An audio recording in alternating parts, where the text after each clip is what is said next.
Happy birthday to you.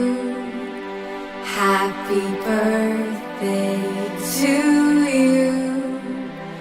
Happy birthday, happy birthday, happy birthday to you.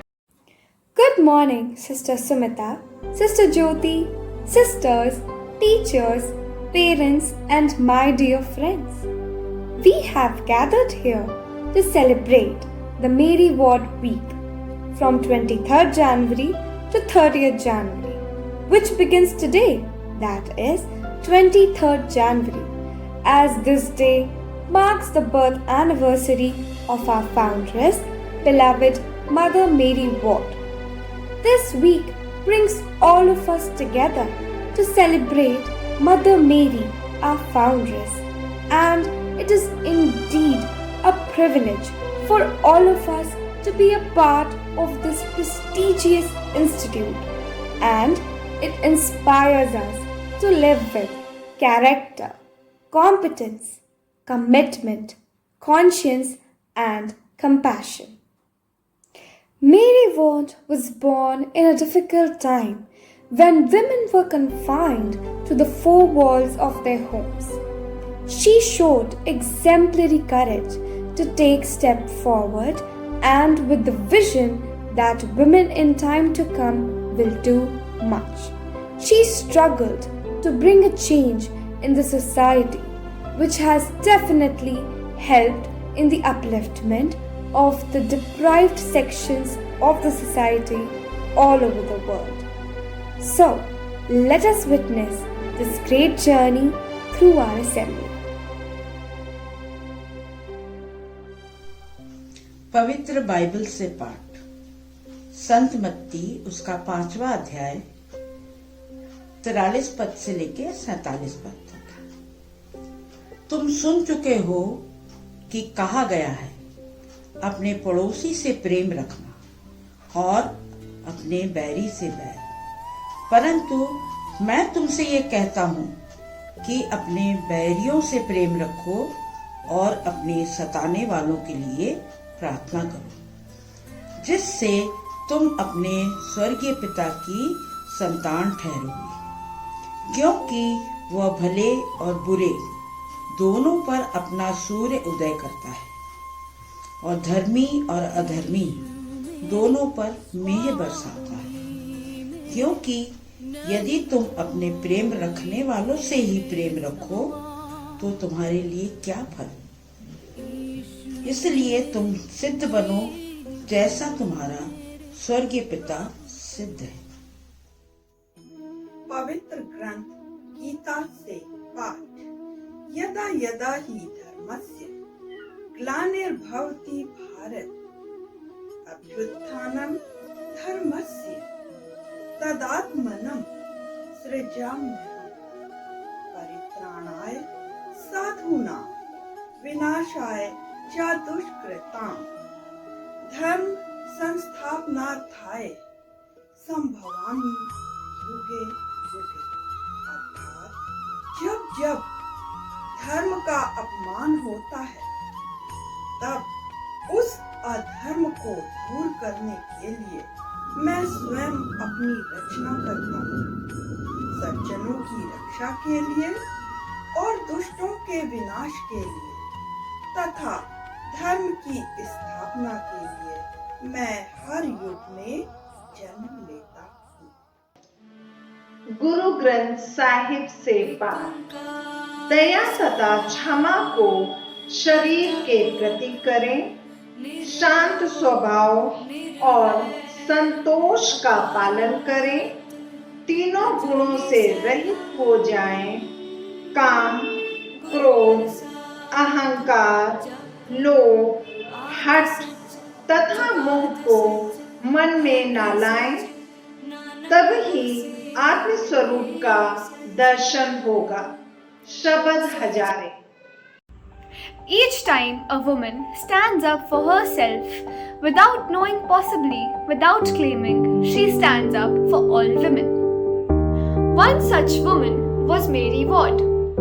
Great works are performed by perseverance and strength.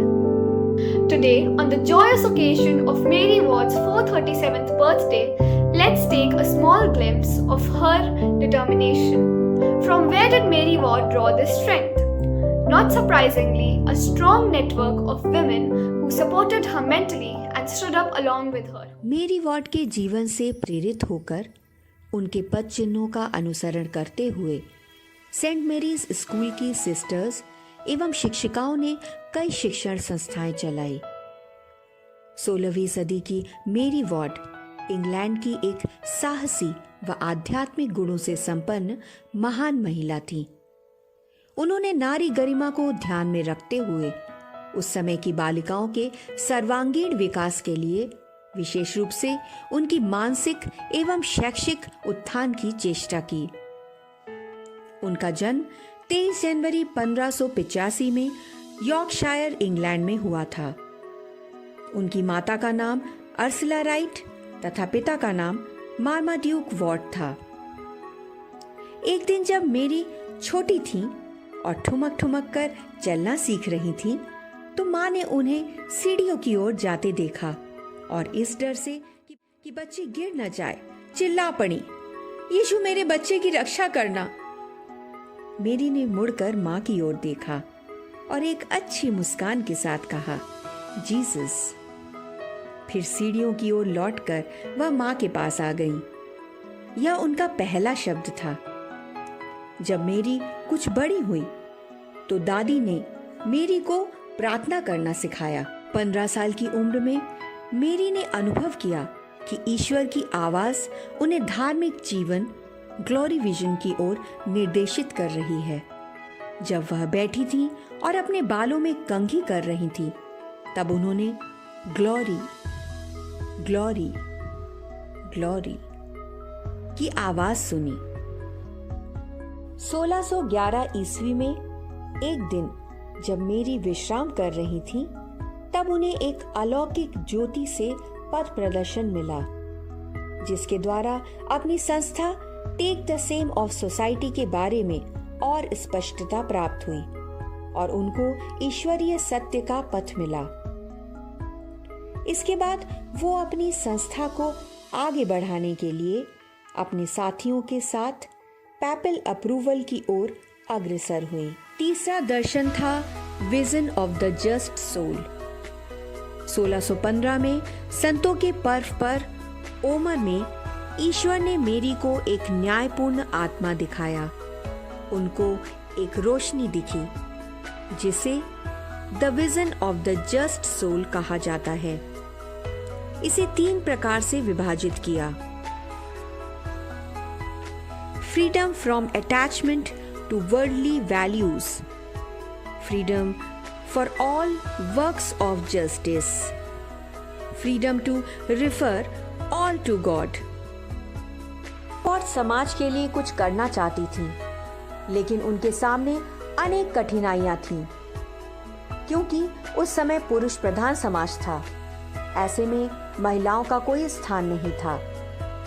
उस परिवार के पुरोहित father हॉल्टबी ने मेरी को प्रोत्साहित किया और मेरी का ध्यान धीरे धीरे सन्यास की तरफ बढ़ता गया। उन्होंने अपनी धर्म बहनों के साथ जाकर अनेक देशों में अपनी संस्थाएं खुलवाईं। उन संस्थाओं में धीरे धीरे बालिकाएं दाखिला लेने लगीं।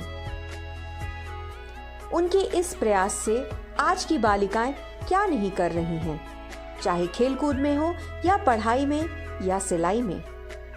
इनकी संस्थाएं अनुशासन से परिपूर्ण हैं। इन संस्थाओं में बालिकाएं जब दाखिला लेती हैं तो अपने आप को गौरवान्वित महसूस करती हैं। इनकी संस्थाओं में बालिकाओं का सर्वांगीण विकास होता है। पहले की बालिकाएं घर के 4 दीवारियों को नहीं लांघ सकती थी, मगर मेरी के अथक परिश्रम व प्रयास द्वारा आज की बालिकाएं हर क्षेत्र में अपने आप को साबित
जन्म लिया।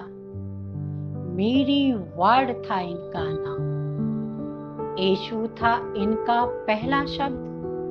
यह सुनकर सब लोग हुए निशब्द। माँ ने प्रार्थना करना सिखाया, पिता ने उन्हें निर्भीक बनाया। मेरी पाठशाला नहीं गई, फिर भी पढ़ना लिखना सीख गई। समाज में जब वह कदम बढ़ाई, अनेक कठिनाइयां सामने आई। जो भी ठान लिया उन्होंने, उसको करके ही दिखलाई। निर्भीक निडर थी मेरी वार्ड, कभी न हिम्मत हारने वाली। दीन दुखियों की सेवा करके अपने हौसले को बुलंद बनाई। अपने को न्यौछावर कर दी, दूसरों की सेवा करने में। ऐसी अदम्य दृढ़ प्रतिज्ञा ने जन जन में खुशियां लौटाई, जन जन में खुशियां लौटाई।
झूला भी है। पढ़ाई भी कराई जाती है और नैतिकता की बातें भी बताई जाती हम हैं। 2 वक्त की रोटी के लिए इतनी मेहनत करते हैं और आप सपने दिखा रही हैं पढ़ाई के। पता है, मेरी वार्ड ने हम महिलाओं को पढ़ाने के लिए कितना संघर्ष किया है।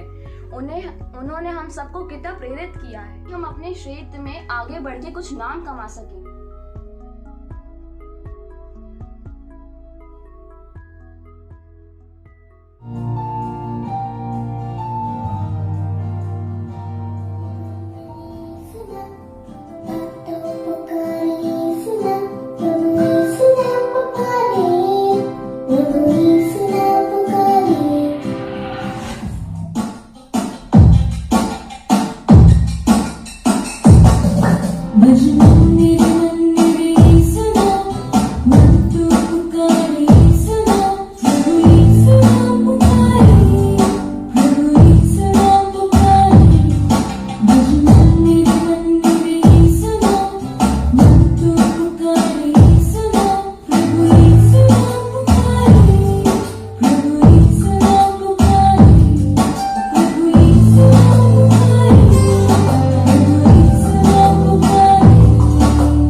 God, you are my help and comfort. You shelter and surround me in love so tender, that I may know your presence with me now and always. Amen.